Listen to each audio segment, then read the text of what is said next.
Hello, I'm doing a really fun video today. I saw Love Heatherette, and if you haven't realized by now, all the tags that I do are because she does them. She's like the queen of tags. If she does the tag, I instantly watch it because I want to know like what tag it is, especially if it's something I've never heard of before. I watch her video and then I comment saying I'm doing this too. So she's the queen of tags, but I'm gonna link her video down below. She did this tag. So if you could read from the title, this is my ideal palette. Not to be confused with the perfect palette tag. I actually thought they were the same thing because I saw the original video of this. Kara, she posted a video, so I'll link her video too. She made up this tag, and then I watched someone do the perfect palette tag, and I thought they were the same thing, and I realized they weren't. And I feel like this video kind of got lost in, this tag kind of got lost in the mix-up. Like, not as many people did this video. They were doing the perfect tag, perfect palette tag video. Oh my gosh, so confusing, all these names. They were doing the other video instead. I actually like this one better because you're kind of building your own palette. So without further ado, I'm going to jump in. Essentially, you have to choose 2 highlight colors, 2 lid colors, 2 crease colors, 2 outer V colors, and then 2 bonus shades and come up with your perfect palette. I cheated, but so did Love Heatherette, so I don't feel so bad. I actually have 3 crease colors and then, how many bonus colors? 4 bonus colors. No, does that make sense? No. I have 3 crease colors and 3 bonus colors. So I'm 2 over. I have 12 colors, but that's okay because all of like the Urban Decay Nakeds come with 12 colors. So I think 12 is just as good of a number as 10 is. So I'm going to jump in. The very first thing, actually I'm going to do like pretty much the last question first, which is your ideal packaging. So I thought long and hard about this. I'd have to say a mixture. So I really like the Naked, the way that they're laid out with the 12 colors precisely like this. It's very slim. It's not square, whereas a lot of things are like more squared. These are nice and long. I really like the look of it. I really like that. And I like the fact that there's an option of coming with a brush or something. However, as much as I like this packaging, it doesn't, like the mirror doesn't really, I find this is very heavy because it's tin. It's very heavy because it's tin, and I don't like that it makes a noise when it snaps. So this durability combined with the Naked Basics, which is like a gummier thing, but the gummy does get, the gummy, if you know what I mean, like the packaging, it gets dirty really easily, but how this snaps, it's just a nice snap. So, like these two combined. That's what I'd like for my perfect, like, ideal look.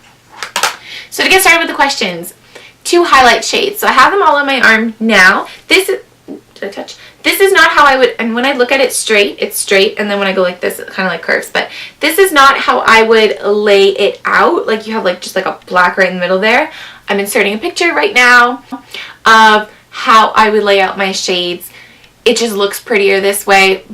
But on my arm right now, I'm just showing you in order of how I'm talking about it. So, very first thing is the highlight shades.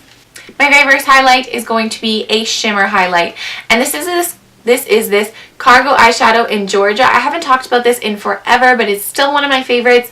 I got this in a top box forever ago, and I mentioned it like a gazillion times. It's broken. It's okay though, it still works. So this is my very favorite for my shimmer highlight.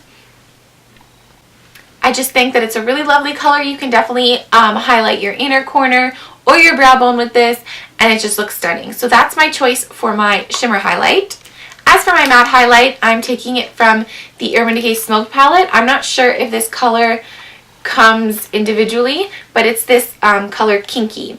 And although I really like Foxy, this is just a little bit better because Foxy is very yellow tone, whereas this is more of your white, but it's not white. It's more of like a cream. It's a little bit brighter, so it's just a little bit better for highlighting. It's a little bit more universal, so that's why I have to choose this for my matte highlight. Moving on to all over lid colors, my favorite color from the Naked palette has got to be Sidecar. So I'm going to choose Sidecar for my all over lid color because it is just a gorgeous shimmery shade, and I tend to put shimmer shades all over my lid. I use a lot of highlight colors all over my lid too, but I really like shimmery colors for all over my lid, so this has got to be one of my lid choices. My second lid choice is going to be from the Naked 2 palette, and it's similar, but it's cool toned, and it is Snake Bite. So that's this right here. So Sidecar and Snake Bite. Love these colors. They're very similar but different because one is more cool and one is more warm. So that's those two right there. A little bit hard to see, sorry about that. For my crease, this is where I cheated. I have 3 crease shades. My very first one would have to be from the Naked 2 palette, and it is Tease. I've talked about this a bunch. This is my favorite for the crease because it's a nice like mauve-ish like gray. So it's very cool tone. It just looks so pretty blended up and out. It's very, very lovely, so I love this color for the crease, definitely. Second crease color is a standard light brown, and that would have to be Naked 2 from the Naked Basics palette. This is really great when you're doing like a crazy look and you need like a nice brown to just put into your crease so that everything else blends out nicely. I'd have to go with this one, so that's why I have to include it in my palette because it's just the color that you need in your crease. And then my cheat shade for my crease would have to be MAC Wedge. It's a little bit more of a warm color, so if you're going for a warmer look or you're using like really crazy colors that you definitely need to warm it up, you'd go for this. On to the fun stuff. We have the outer corner, outer V. I tend to put, if I'm doing a color, like if I use a highlight color all over my lid, then I'll add a little bit of color in there. That's when I'm going a little bit more discreet. I really like to use MAC's Satin Taupe. It's a nice like taupe gray. It's got a little bit of purple in there. So this is what I'll use in the outer corner if I'm doing like a very, very light color all over my lid. And then if I'm doing a deeper look like all over my lid, then I actually like to put black in my outer corner.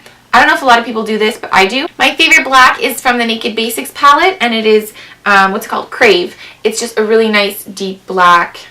It's perfect. It is the perfect black. I like these two colors together. So these are my two outer V colors, definitely. I really like to take the black and just apply it and then smoke it up and out and everywhere. And every palette needs a black anyways. For my 3 bonus shades, I think that you definitely need some sort of metallic or silver color in there. It's just pretty universal, so I went with Pistol from my Naked 2 palette, so from Urban Decay. I went with this for one of my bonus colors because I would use this all over my lid, or I'd use it in my outer corner, blend it a little bit into the crease on my bottom lash line. Like I definitely use this, so I really needed to include it. Pistol's just such a pretty color. Then for my 2 other bonus shades, I went with something a little bit on the purple side because I have green eyes, so for me it's a necessity to have a purple. So I'm going with Rockstar, which is this one here from the Smoked palette from Urban Decay. It's really nice, and when you blend it out, it doesn't look so purple. It takes on a nice like gray tone when you blend it out, so this is definitely a necessity for me. And then my last bonus shade would have to actually be from the Wet n Wild palette, the Petal Pusher one. It is the crease color, this one right there. So I'll swatch it for you. It's like a very deep plum, but it's got like a pink highlight in there. And this is very similar to one of the shades I believe that comes in the Naked 3 palette. So maybe I'd interchange it with that, but I don't actually own the Naked 3 right now, so I don't know. But I really like that for the outer V, for the bottom lash line, for just adding a little bit of oomph to your shadows because it's got that like shimmer in there that you don't really expect. So those have to be all my colors for my perfect, no, not my perfect palette, my ideal palette. So that's them there on my arm. And then once again laid out how I would lay them out in a palette. I would put them more in this order so that's a little bit more pretty, I guess, going kind of ombreing it out a little bit, going from lightest to darkest, just because I think that's what